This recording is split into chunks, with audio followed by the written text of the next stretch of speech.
দেখছি যে আসলে যে উৎসব মুখর পরিবেশে আসলে আপনাদের এই কার্যক্রম চলছে, সাংগঠনিক কার্যক্রম আসলে আপনার দেখা এবং এই বর্তমান আসলে কিভাবে চলছে এবং আসলে কত সচেতন মধ্যে আছে বলে আপনারা মনে করেন? ধন্যবাদ আপনাকে, অনেক গুরুত্বপূর্ণ প্রশ্নের অবতারণা করেছেন। অনেক দূর থেকে আপনারা এসেছেন, সাংবাদিক ভাইয়ের আমাদের প্রিয়। আপনাদেরকে একটু নিচে করেন, কোনটা একটু নিচে করেন। দেখুন, আমাদের চেয়ারম্যান আগামী দিনের রাষ্ট্রনায়ক শহীদ রাষ্ট্রপতি জিয়া রহমান এবং দেশটাকে বেগম খালেদা জিয়ার অধিকার, তার নির্দেশনা দলের মধ্যে গণতান্ত্রিক চর্চা সুদৃঢ় সুপ্রতিষ্ঠিত করা যায়। তৃণমূল থেকে ভোটের মাধ্যমে নেতা নির্বাচিত হওয়ার একটি কৌশল পরিকল্পনা তারই অংশ হিসেবে সেই পরিকল্পনা অনুযায়ী তৃণমূল পর্যায়ে প্রত্যেকটি ওয়ার্ডে 200 নেতাকর্মীর ভোটাভোটের ভিত্তিতে 51 সদস্য বিশিষ্ট ওয়ার্ডের কমিটি গঠিত হবে। সেই 9টি ওয়ার্ডের একটা ইউনিয়ন 51 জন গুনতে যা হয় সবাই মিলে ভোটের মাধ্যমে ইউনিয়ন পর্যায়ে নেতৃত্ব নির্ধারণ। এইভাবে তৃণমূলের মতামতের ভিত্তিতে ইউনিয়ন পর্যায়ে ওয়ার্ড পর্যায়ে প্রত্যেকটি জায়গায় জনগণের নেতাকর্মীদের মতামতের ভিত্তিতে গণতান্ত্রিকভাবে মত প্রকাশের মাধ্যমে নেতা নির্বাচিত হবে সরাসরি ভোটের মাধ্যমে। এটা আমি মনে করি জাতীয়তাবাদী দলকে, রাজনৈতিক দলকে শক্তিশালী করবে। তৃণমূলে গণতন্ত্রের চর্চা একটি সুদৃঢ় অবস্থান তৈরি হবে। এতে করে আমরা শক্তিশালী রাজনৈতিক দল গঠন করতে পারব।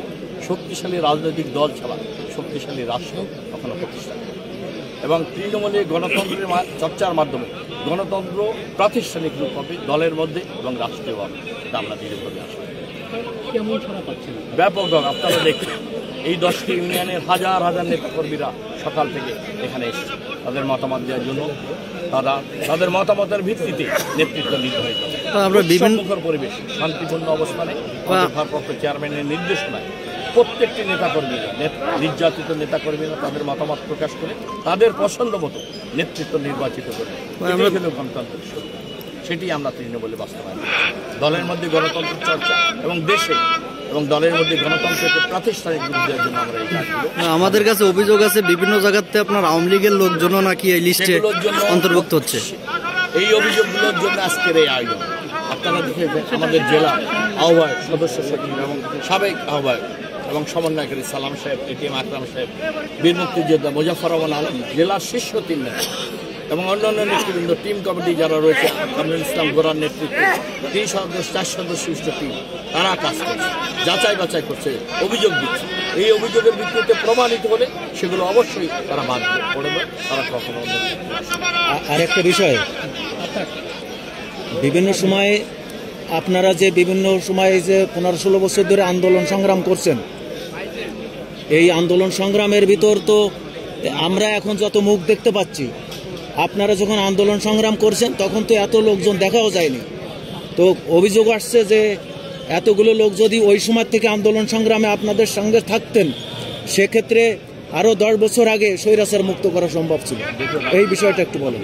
ঠিকই বলেছেন। দেখুন, গত 17-18 বছর যাবৎ রাষ্ট্রশক্তিকে ব্যবহার করে আপনারা দেখেছেন।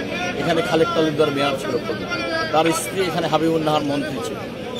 এখানে দুর্দণ্ড প্রতাপে রামপাল মোংলা অত্যাচার নির্যাতন করেছে, আমাদের হাজার হাজার নেতাকর্মীকে ঘর বাড়ি ছেড়া করেছে, মামলা মোকদ্দমায় করে জরাজীর্ণ করে ধ্বংস করে দিয়েছে, হাজার হাজার নেতাকর্মী জেলে নিয়েছে, অত্যাচার করছে, জখম করেছে, হত্যা করেছে। বিগত দিনে 18 বছরের ইতিহাস। এটাকে উপেক্ষা করে আমাদের অনেক নেতাকর্মীরা আজকে মুক্ত পরিবেশে কাজ করতে পারছে, আগে অনেক বাধার মুখে করতে পারেনি। তারপরেও আমাদের নেতাকর্মীরা অনেক ত্যাগ স্বীকার করে, অনেক কষ্ট করে জেল জুলুম অত্যাচার নির্যাতন, ঘর বাড়ি পুড়িয়ে, মল্লিকের বেলে 18টা বাড়ি পুড়িয়ে দিয়েছে, হাজার হাজার নেতাকর্মীকে বাড়ি ছাড়া করেছে, ঘের বাড়ি জায়গা ব্যবসা প্রতিষ্ঠান দখল করে সন্ত্রাসের অভয়ারণ্য রাজত্ব করেছিল খালেক তালুকদার, শেখ হেলাল এবং শেখ হাসিনা। এই বাগেরহাটে নেই, তার শেখ হেলালের ছেলে তন্ময় এইখানে রামপাল মোংলায় প্রত্যেকটি, রামপাল শুধু মোংলায় নয়, বাগেরহাটের 9টি উপজেলা 3টি পৌরসভায় সন্ত্রাসের অভয়ারণ্য রাজত্ব কায়েম করেছিল, লুটপাট, নৈরাজ্য, দুর্নীতি এবং অত্যাচার নির্যাতন। এই বিভীষিকাময় অবস্থা ফেস করে জাতীয়তাবাদী দলের নেতাকর্মীরা সীমাহীন আত্মত্যাগ স্বীকার করে লড়াই সংগ্রাম করে আজকের এই জায়গায় এসেছে। আজকে বিএনপি সংখ্যাগরিষ্ঠ মানুষের প্রতিনিধিত্ব করে। আজকের এইখানে মিলন মেলায় আপনারা দেখছেন হাজার হাজার নেতাকর্মীরা। আজকে মানুষ মুক্তভাবে তাদের মত প্রকাশ করতে পারার সুযোগ পাচ্ছে বলে আজকে দেখতে পাচ্ছেন লোকে লোকারণ্য হয়েছে, হাজার হাজার নেতাকর্মীরা বিএনপির সাথে রয়েছে, সবচেয়ে জনপ্রিয় রাজনৈতিক দল, এটি সেটা প্রমাণ করছে। এই উপেক্ষা করে, অত্যাচার নির্যাতন উপেক্ষা করে আমরা সামনের দিকে এগিয়ে যাব এবং গণতন্ত্রকে বাংলাদেশে প্রাতিষ্ঠানিক রূপ দিয়ে মানুষের অধিকার, ন্যায়, বিচার আমরা সমাজে প্রতিষ্ঠা করব। এটি আমাদের লক্ষ্য এবং